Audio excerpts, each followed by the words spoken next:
Another vlog of bacon and beans. तो आज हम लोग वापस आए हैं एक और नए टॉपिक के साथ एंड हम लोग आज आपसे डिस्कस करेंगे things to do when you first arrive in UK. वो क्या ऐसी इंपॉर्टेंट चीज़ें हैं जो आपको ध्यान में रखनी है और आपको आते साल ही करनी है ताकि आप यहाँ पे जल्दी सेटल हो सके और स्मूथ काम शुरू कर सके, ताकि आप अपनी और बेसिक चीज़ों पे फोकस कर सके जिनके लिए आप आए हैं।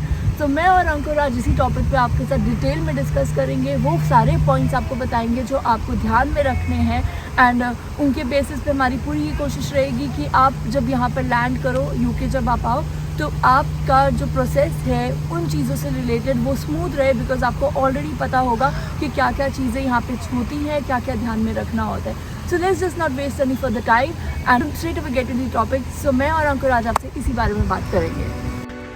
तो गाइस फर्स्ट पॉइंट मूव करते हैं। आप जब यूके लैंड करते हैं तो आपका सबसे पहला पॉइंट ऑफ कांटेक्ट होता है एयरपोर्ट पे इमिग्रेशन क्लियर करना। तो इमिग्रेशन क्लियर करना बहुत ही सिंपल प्रोसेस है। आपसे बहुत ही काउंटेड डॉक्यूमेंट्स मांगते हैं। सबसे पहला होता है आपका पासपोर्ट और वीज़ा स्टैम्प, जो कि ऑब्वियसली आप फ्लाई किए तो आपके पास होगा। सेकंड होता है आपका यूनिवर्सिटी का कैश लेटर एंड इसका थर्ड होता है आपका अकोमोडेशन प्रूफ।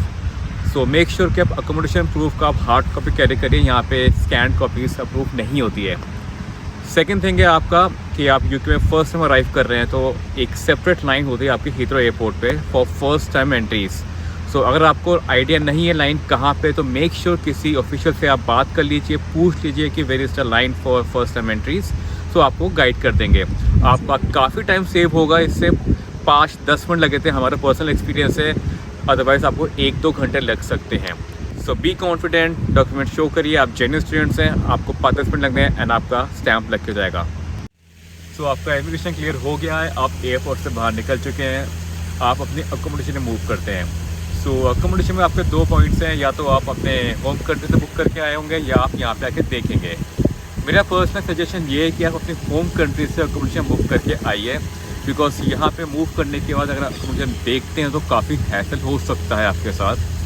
कुछ चीज़ें होती है जैसे कि आपको ऑप्शंस लिमिटेड मिल सकते हैं, प्राइस ज़्यादा होते हैं लास्ट सेकंड आप बुक करते हैं तो। ऑन टॉप ऑफ दैट जो सबसे मेन इशू आता है वो आता है डॉक्यूमेंटेशन के साथ, बिकॉज काफ़ी चीज़ें जो आगे हम डिस्कस करने वाले हैं जिसके लिए आपको एक पोस्टल एड्रेस चाहिए होता है।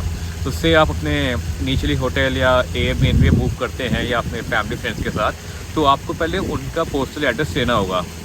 आपने एड्रेस दे दिया, देन से आप नेक्स्ट मंथ या 2 मंथ्स डाउन द लाइन अपने आप परमानेंट अकोमोडेशन मूव करते हैं तो आपका पोस्टल एड्रेस चेंज होगा।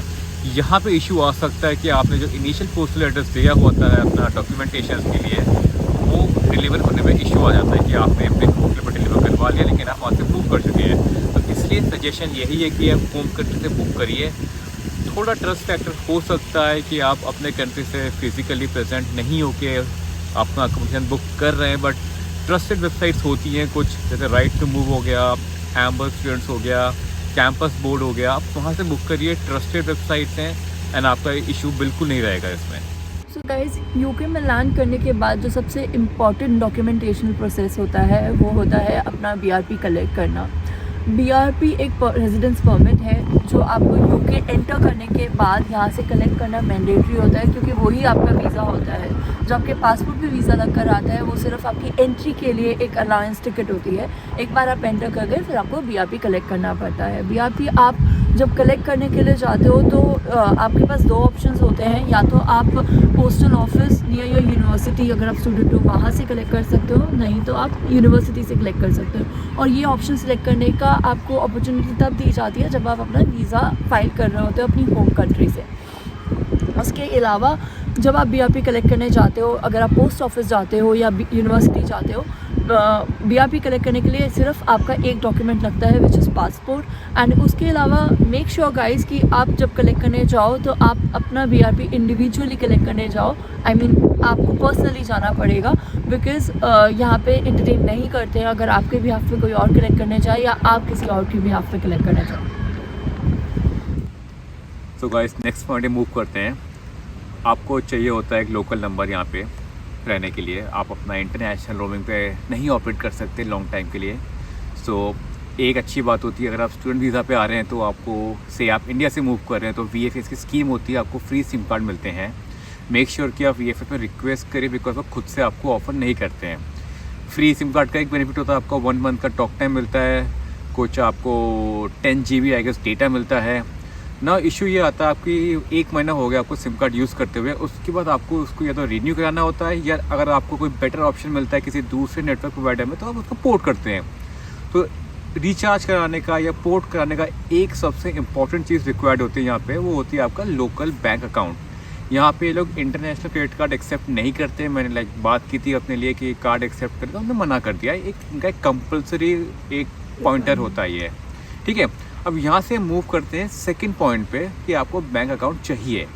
अब इंस्टेंट अकाउंट के लिए आपके यहाँ 2 ऑप्शंस होते हैं जो काफ़ी यहाँ पे फेमस हैं, काफ़ी लोग यूज़ करते हैं। एक होता है आपका मोज़ो अकाउंट, एक होता है आपको रेवोल्यूट अकाउंट। ये आपको इंस्टेंट 10 या 15 मिनट खुल जाते हैं। आपको फ़ोन में अपना डॉक्यूमेंटेशन डालना है, BRP number, passport number, photo खींचना, दैट्स इट। इनिशियली तो आप ये अकाउंट यूज़ कर सकते हैं कि आपको अपना सिम कार्ड चाहिए, वहाँ पर डाल दिया अकाउंट। बट इसमें कुछ ड्रॉबैक्स होते हैं, जिससे कि आपको पैसे डिपॉजिट करने हैं या आपको अपने दूसरे अकाउंट में ट्रांसफ़र करने हैं, तो इनकी फ़ीस थोड़ी ज़्यादा होती है। तो उसके लिए आपका बेटर ऑप्शन होता है जो एक मेन एक्चुअल बैंक अकाउंट्स यहाँ पे होते हैं। For example HSBC, Barclays, Lloyds, NatWest, Santanders, काफ़ी बैंक्स हैं। सो हमारे घर में मेरा अंकिता का पर्सनल एक्सपीरियंस था लॉयड्स बैंक का और HSBC का। पहले बात करता हूँ लॉयड्स बैंक के बारे में। लॉयड्स का बहुत सिंपल प्रोसेस है। आपका 2 डॉक्यूमेंट्स रिक्वायर्ड होते हैं, एक आपका BRP, एक आपका पासपोर्ट। हैंड टू हैंड बन जाता है, बैंक में आपको ब्रांच को विजिट करना होता है, दैट्स इट।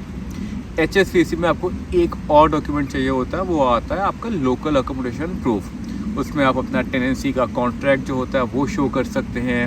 अगर आपके पास कोई बिल्स हैं से इलेक्ट्रिसिटी के या गैस के, आप वो शो कर सकते हैं, that's it. Process again simple है। इन दोनों बैंक्स में एक फ़ायदा होता है कि आपको इंटरनेशनल रेमिट करना हो अमाउंट अपने होम कंट्री में या ट्रांसफ़र करना, तो आपकी फ़ीस काफ़ी कम होती है एंड सर्विसेज काफ़ी अच्छी होती हैं। तो ये 2 पॉइंट्स थे जो काफ़ी इंपॉर्टेंट थे, आपका सिम कार्ड कलेक्ट करना एंड आपका अकाउंट खोलना। सो गाइस, आपके नेक्स्ट पॉइंट पे मूव करते हैं, जो कि आता है NI number, that is national insurance number. जब आप UK में part time full time job करने का प्लान करते हो तो ये सबसे इम्पॉर्टेंट स्टेप आता है ये नंबर कलेक्ट करना और इस नंबर को अपने रिक्रूटर्स को सबमिट करना। तो ये नंबर NI नंबर जो होता है ये आपको अप्लाई करना पड़ता है एंड इसकी वेबसाइट हम यहाँ पे दे रहे हैं। एंड अप्लाई करने के बाद ये ऐसा क्लेम करते हैं कि 4-5 वीक्स में ये आपको दे देंगे, बट समटाइम्स ये जल्दी भी आ जाता है, within 1 or 2 weeks. And then with this number जब ये आपके पास आ जाएगा, you will be good to submit this to your recruiters and apply for the job. आप यहाँ UK ऐसे स्टूडेंट आते हैं Tier 4 वीज़ा पे या Tier 2 वीज़ा पे आते हैं, सरप्राइजिंगली आप यहाँ वोट कर सकते हैं।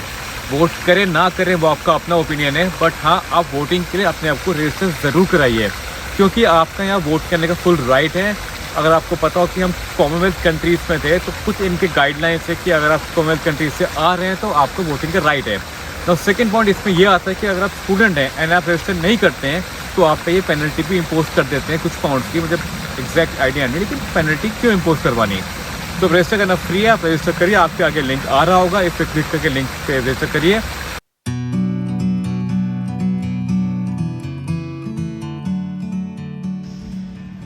So guys, last point move करते हैं। आपका 2 चीज़ें होती हैं, एक होता है आपका GP रजिस्टर करना, एक होता है आपका NHS। आपकी ये दोनों चीज़ें कंबाइंड है। GP as in general practice, जो कि यहाँ पे लोकल डॉक्टर्स को बोलते हैं, एंड NHS आपका होता है नेशनल हेल्थ सर्विस। अब अपने लाइक एशियन कंट्रीज़ में हमारा ये होता है कि आप डॉक्टर्स में मूव कर जाओ, वॉक इन कर सकते हैं आप कंसल्ट करने के लिए, या आप ओवर द काउंटर फार्मेसी से मेडिसिन कलेक्ट कर सकते हैं। बट यहाँ थोड़ा आपका सिस्टम डिफरेंट है। आपको GP रजिस्टर करना होता है। आपका ये होता है कि आप जिस पोस्टल एड्रेस पे रह रहे हैं उसी पोस्टल एड्रेस का ये एंट्री मांगते हैं। अब उस पोस्टल एड्रेस पे जो भी आपके आसपास GP होते हैं and those who are available to take patients, आपको वहाँ पे रजिस्टर करना होता है। इसमें आपका अगेन BRP रिक्वायर्ड होता है। देन आपका GP रजिस्टर हो गया। आपका नेक्स्ट पॉइंट आता है NHS आपका एक नंबर होता है जो कि आपका ये समझ सकते हैं आपके आपका एक पूरा बायोडाटा है मेडिकल हिस्ट्री का इस कंट्री में। आप जब डॉक्टर्स को विजिट करेंगे, आपको डॉक्टर्स जो भी प्रेस्क्राइब करेंगे आपको मेडिसिन, या अगर आप कभी हॉस्पिटल विजिट करते हैं किसी भी चीज़ का पूरा रिकॉर्ड रहेगा। सो लॉन्ग टर्म में इसका एक बेनिफिट ये होता है कि आपको डॉक्टर्स को या किसी को भी हिस्ट्री आपको समझाने नहीं पड़ते कि मैंने ये मेडिकल इश्यूज़ फेस किए थे, पहले मैंने ये मेडिसिन ली थी। आपको रिकॉर्ड पर्सनली रखने का कोई लायबिलिटी नहीं है, इनके पास पूरा रिकॉर्ड होता है। सो ये 2 पॉइंट्स हैं जिसके लिए यूके का हेल्थ केयर काफ़ी माना जाता है कि काफ़ी वर्ल्ड क्लास फैसिलिटीज़ हैं, आपको ईज़ी एक्सेस मिलता है। सो गाइस काफ़ी इंपॉर्टेंट चीज़ें होती हैं ये।